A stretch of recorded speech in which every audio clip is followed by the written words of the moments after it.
Kiongozi wa Korea Kaskazini Kim Jong-un amewasifu wanajeshi wake waliojiua vitani kwa kujilipua kwa maguruneti wakati wakipigana pamoja na Urusi dhidi ya Ukraine, hatua inayothibitisha ripoti zilizokuwepo kwa muda mrefu kuhusu sera hiyo tata ya kijeshi. Akizungumza mjini Pyongyang wakati wa uzinduzi wa kumbukumbu ya wanajeshi waliopoteza maisha, Kim aliwaita askari hao mashujaa, akisema walifanya hivyo kulinda heshima ya taifa.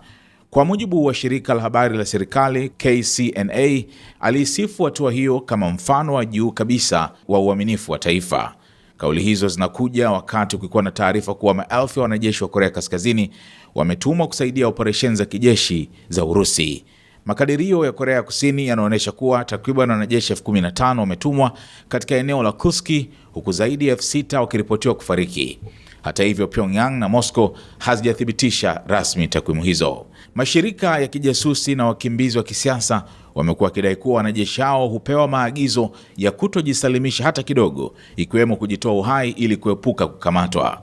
Nchini Korea Kaskazini, kujisalimisha kunachukuliwa kama usaliti mkubwa. Mapema mwaka huu, kituo cha televisheni cha Korea Kusini MBC kilirusha mahojiano ya wanajeshi wa Korea Kaskazini waliotekwa nchini Ukraine, ambapo mmoja wao alisema alijutia kutojiua, akisema wengine wote walijilipua, mimi nilishindwa. Shirika la kijasusi la Korea Kusini pia limesema lilipata nyaraka kwa wanajeshi waliokufa zikionyesha uwepo wa maelekezo hayo makali.